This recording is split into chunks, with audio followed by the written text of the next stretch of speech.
सर्वांना good morning. नवरात्रीच्या दुसऱ्या दिवसाच्या खूप साऱ्या शुभेच्छा। आजचा रंग आहे हिरवा आणि आता भाजी करायला लागली होती मोडाची मटकी आणि कढीपत्ता नाहीये फ्रीजमध्ये, एकच पान शिल्लक होतं आणि कढीपत्ता भरपूर खाण्यात असावा हे तर सगळ्यांना माहितीच आहे। मग आपलं छोटंसं झाड आहे पण भरपूर असा कढीपत्ता आपला त्याचा उपयोगाला येतो। छोट्या छोट्या गोष्टीच बऱ्याच वेळेस बऱ्याच गोष्टी देऊन जातात। हे बघा, हे एवढंसं कढीपत्त्याचं झाड लावले पण भरपूर पानं आलेत।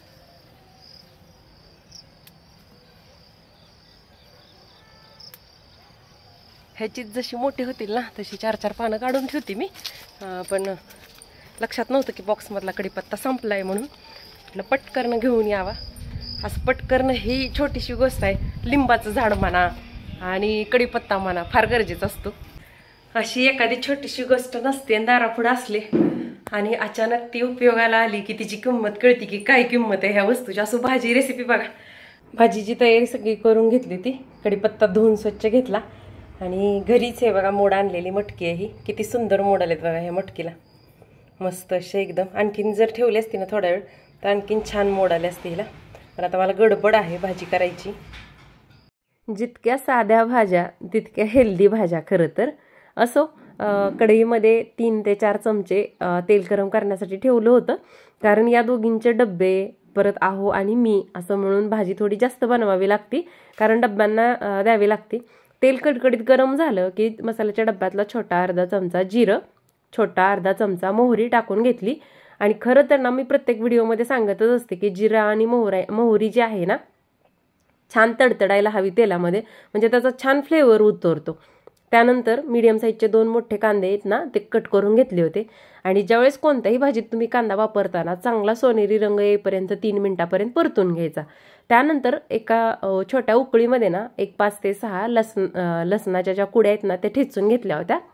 त्या पण तेलात छान सोनेरी रंग येईपर्यंत 1-1.5 मिनिटं परतून घेतल्या। आणि सगळ्यात महत्त्वाचं जो सुरुवातीला दाखवलं होतं तो म्हणजे कढीपत्ता। खरं तर या भाजीसाठी कढीपत्ता मला कमीच पडला होता, कारण झाड तुम्ही बघितलं आहे, पण म्हटलं बास 2 पानामध्येच ह्याचं बास करूयात। त्यानंतर बघा बारीक चिरलेली थोडीशी कोथिंबीर आणि थोडीशी हळद टाकून घेतली, म्हणजे आपल्या मटकीला ना छान रंग पण येते आणि हळदीमुळं टेस्ट पण येते। बघा, माझ्या घरामध्ये 2 माणसं अशी आहेत की ज्यांना काळ्या तिखटाची मटकी बनवलेली आवडती आणि 2 माणसं अशी आहेत की ज्यांना मिठाची मोडाची मटकी आवडते किंवा बारीक चिरून हिरवी मिरची घातलेली मटकी आवडते। तर अशी दोन्ही पद्धतीने बनवली जाते मटकी माझ्या घरामध्ये। तर आता मस्त असं या मटकीमध्ये ना छान काळं तिखट 1.5 चमचा घालून घेतलं, कारण काळ्या तिखटाची मटकी आज बनवणार आहे, कारण मागच्या वेळेस मिठाची किंवा हिरवी मिरची घालून बनवली होती। आणि असं काळं तिखट ज्यावेळेस घालतो ना ती छान 1 ते 1.5 मिनिटासाठी तेलामध्ये आपल्याला छान परतून घ्यायची आणि चवीनुसार मीठ टाकायचे। आणि मटकी किंवा कुठलंही कडधान्य आहे ना की ज्याला जास्त वेळ शिजवावा लागत नाही, जेणेकरून अख्खा मसूर, हिरवे मूग, तर त्यांना जास्त शिजवायचं नाही। जास्त ओव्हर कुक केलं ना तर त्याची टेस्ट आहे ना ती चांगली लागत नाही। थोडे कच्चे असेच कडधान्य शिजवायचे। हरभरा वाटाणा जो भिजवलेला असतो त्याला मात्र आपल्याला जास्त शिजवावं लागतं। 1-2 ते 3 मिनिटासाठी छान अशी झाकण टाकून वाफवून घेतली। त्यानंतर बघा जाडसर कुटलेला 1 ते 1.5 चमचा शेंगादाण्याचा कूट टाकलाय। तुम्हाला आवडत असेल तर शेंगादाण्याचा कूट टाका, नसेल आवडत तर टाकू नका। माझ्या मुलींना आवडतो त्यामुळे मी शेंगादाण्याचा कूट टाकत असते। आणि आता बघू शकता अगदी 5 मिनिटात छान अशी आपली मटकीची भाजी तयार झालेली आहे। आत्ताची रेसिपी दाखवलेली तर तुम्ही बघितलीच असेल। घड्याळात बघू शकता 10 वाजून 10 मिनिटं झालेत। हे मटकी बांधलेलं कापड धुतले, वाळत घालायला चालले होते आणि आज दिवसभर भरपूर अशी कामं पाठीमागे आहेत। त्यातलं सगळ्यात महत्त्वाचं काम म्हणजे बघा पिशवी भरून आहोंनी मंडई आणून दिली आहे। आता ती मंडई सगळी ठेवावी लागेल, पण अगोदर ह्या दोघींना सोडून यावं लागेल शाळेमध्ये आणि नंतर मंडईकडे बघावं लागेल। परत एकदाचं घरातलं झाडून पण राहिलंय, पण अगोदर मंडई ठेवावं लागेल, नाहीतर मंडई ठेवायला जर लेट केला तर ती पूर्ण सुकली जाते आणि नीट पण करता येत नाही। तर असं सोडून आल्यानंतर भेटते तुम्हाला। ब्लॉग कंटिन्यू बघत राहा। आणखीन जर रेसिपीसाठी लाईक करायचं विसरलं असेल तर लाईक करा, पुढचा ब्लॉग पण बघा। त्या दोघींना ट्युशनवरून घेऊन पण आले, नंतर शाळेत नेऊन सोडलं पण, आणि मग एकदा मोठा दीर्घ श्वास घेतला सगळ्या कामातून फ्री झाल्याचा। म्हणजे कामातून फ्री तर म्हणू शकत नाही, आत्ता हे महत्त्वाचं वाढीव काम ज्या दिवशी आपल्या घरात मंडई आणली जाते ना त्या दिवशी आपलं वाढीव काम म्हणजे 1 तासाचं आपलं वाढलेलं काम असतं। तर सगळ्या काही पालेभाज्या वगैरे आता पावसाचे दिवस आहेत त्यामुळे माती भरपूर लागलेली असते, त्यामुळे पालेभाज्या वगैरे जास्त आणल्या नाहीत. पण कांद्याची पात आणली होती कारण सगळ्यांना ती खायला आवडते.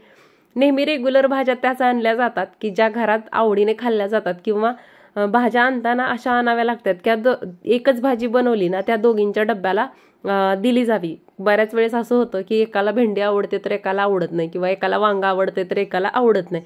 तर या सगळ्या गोष्टींचा विचार करून मगच मंडई आणावी लागते. खरं तर सगळ्याच भाज्या खाण्याची सवय लावली आहे, पण असतं असं की एखादी गोष्ट एखाद्याला नाही आवडत खायला आणि आपण प्रेस नाही करू शकत त्यांना की ही भाजी खावाच तुम्ही आणि खाल्लीच पाहिजे म्हणून. हळूहळू लागतच सवयी लागत असतात. असं तुमच्याशी गप्पा मारत मारत इथं अद्रक आणि जे टमाटर होते ते धुण्यासाठी ठेवले. शक्यतो अद्रक आणलं ना तर मी स्वच्छ धुवून ठेवते, म्हणजे कुठलीही भाजी करताना किंवा ज्यावेळेस चहामध्ये वापरायचं असतं ना तर त्यावेळेस ते पटकन आहे असं वापरता येतं. पण जर ते मातीसहित आहे असं फ्रीजमध्ये ठेवलं तर तसं वापरता येत नाही.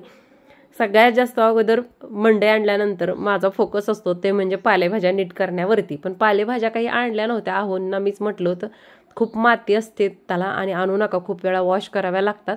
म्हणून मग त्यांनी कोथिंबीर आणि कांद्याची पातच आणली होती. पण कांद्याची पात पण ना जेव्हा कधी आणली ना तर त्याची मुळाकडली जी बाजू आहे ती कट करून आणि जी काही वरचं एखादं सुकलेलं पान आहे ना ते काढलं आणि व्यवस्थित अशी धुवून स्वच्छ करून ठेवली ना तर आपला बराच वेळ त्याचा वाचतो. आणि अशा पद्धतीनं तुमच्याशी गप्पा मारत मारत मस्त अशी कोथिंबीर सुद्धा नीट करून घेतलेली आहे. घरातली कामं आपण किती पण म्हणा, किती पण आवरा की आता माझं सगळं काम झालेलं आहे, परंतु प्रत्येक नव्या दिवशी नवीन काहीतरी काम निघतच असतं. ते म्हणजे भाज्या निवडणं असो, दळण करणं असो. पावसाळ्याच्या दिवसातला एक त्रास मात्र फार मोठा असतो की भाज्यांना ना माती खूप लागलेली असती. त्यामुळं भरपूर व्यवस्थित हे बघा हात स्वच्छ कराव्या लागतात. 2-3 तर वेळा धुवाव्याच लागतात. असं कसं एकदा दोनदा धुतलं ना तर स्वच्छ निघते, पण पावसाळ्याच्या दिवसात एक्स्ट्रा 1-2 टाइम धुवाव्या लागतात. आता मस्त कांद्याची पात, कोथिंबीर तर आज नाही धुणार कारण माझी पहिली शिल्लक आहे. ही जर आज धुतली सुकवली तर कदाचित सडून जाईल, त्यामुळं पहिली जी आहे ना त्या अगोदर संपवते 2 दिवसात आणि नंतर ही वॉश करते म्हणजे टिकेल. आता तर टिश्यू पेपरमध्ये गुंडाळून ठेवली. अशी टिश्यू पेपरमध्ये तुम्ही जर कोथिंबीर गुंडाळली ना 15 दिवस काही सुद्धा होत नाही, म्हणजे एक्स्ट्राचं जे पाणी आहे ना ते टिश्यू पेपर शोषून घेतात, त्यामुळं सडली जात नाही. तुम्ही नक्की ट्राय करा. आणि आता पहिलं तर कांद्याची पात धुते आणि एका मोठ्या कपड्यावरती स्वच्छ सुकाय घालते, कारण ती पण परत अशी थोडी चिघळल्यासारखी होती. तर असं थोडंसं क्लिनिंग केलं ना मंडया आणल्या म्हणजे आठवडाभर आपल्याला भाज्या करताना थोडंसं हे होतं. नाही तर त्या क्लीन पण करा आणि नंतर त्या चिरा पण म्हणजे कट पण करा, वेळ भरपूर जातो. तर असं क्लिनिंग त्या टायमिंगला थोडं केलं ना की मग बराच वेळ स्वयंपाक करताना आपला वाचत असतो. असं बघत राहा कंटिन्यू ब्लॉग. आज ग्रीन डे आहे त्यामुळं झाडासंदर्भात एखादी तरी गोष्ट, नवीन कुंडी लावायचं किंवा नवीन काहीतरी हँगिंग तयार करायचा विचार आहे. तर जे काही करेन ते तुमच्यासोबत शेअर तर नक्कीच करणार, त्यामुळे व्लॉग शेवटपर्यंत बघत राहा. घरातलं सगळं काम पण आवरून झालं. नंतर 1-1.5 तास घरातलंच काम आवरण्यात गेला. 1 तासभर रेस्ट घेतली आणि त्या दोघींना शाळेतून पण घेऊन आल्यानंतर चहा पाणी वगैरे करून झाला. तर तुम्हाला बोलले होते तसं आज नवरात्रीतला म्हणजे ग्रीन डे होता आणि झाडासंदर्भात म्हटलं काहीतरी करूया. मग माझ्याकडचं ना बेबी सनरोजचं हँगिंग जे होतं ना पहिलं ते खराब झालं, म्हणून म्हटलं आज त्याचं नवीन हँगिंग तयार करावं. आणि ह्याची पानं आहेत ना इतकी तजेलदार असतात आणि हे जसं जसं वाढतं आणि लटकायला लागतं ना खूप छान रसरशी तशी पानं असतात.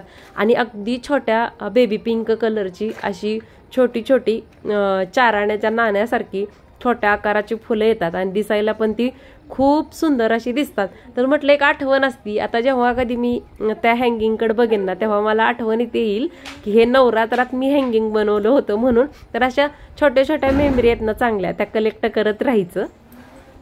काय करते बेबी सनरोज कसलं भारी दिसतात ना. ह्याच्या 2 बिया कोणाला पाहिजे सरांना कोणच्या मागितली काय म्हणली बायकोने कुठे टाकले काम ठेवाय दिलं त्यांचं सगळं आवडण्याचं नादात बसल्याचं.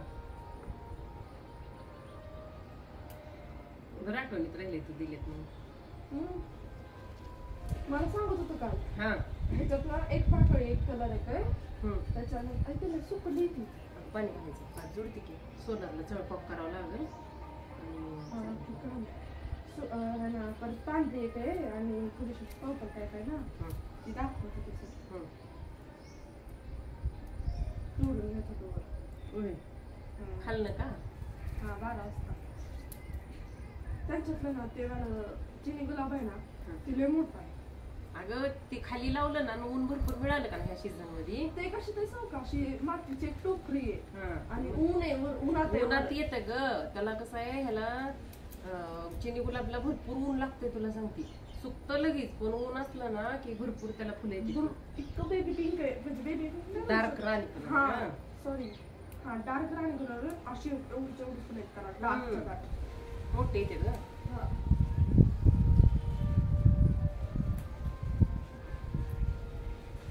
आधी तर रोज सकाळी ट्युशन सुटली 9:30 वाजता उमरलेली असते तीच मग तिला भारी दिसते मी दररोज घुमून त्याच्यानंतर वांग्याची झाडं सुद्धा मी पण म्हणलं टपात इथं लावावं ते गवार आणि वांग टपात 4 रोप बसतील किती मोठ्या टपात तसले हो त्यांनी कसं केलं ठेवू का तसल्या बॅग्स असतात का ग्रो बॅग्स असतात त्याच्यात केलं पण ते टप कसं हलवा येतो ना ग्रो बॅग्स हलवताना जर अपदा होणार ना त्यांनी हलवले चालू आधी इकडे होतं आत तिकडे उचलून ठेवायचं त्याला फुलं लागते ती मला तर अजून वांग लागलेलं दिसलं नाही काय तोडून नाही लागलं दिसतच की नाही दिसला काय फुलं दिसते पण वांगच काय दिसत नाही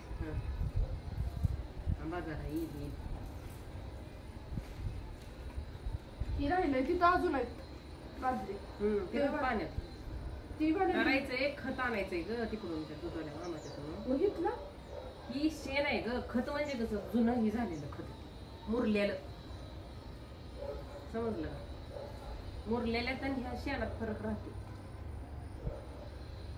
कुठं अडकवलं तिथं दोरी बांधून आता मला नाही हाताला यायचं पप्पाला बांधायला लावावं लागलं नाही तर दूर लागायचं पप्पाला लागतं पाणी आणखी कसं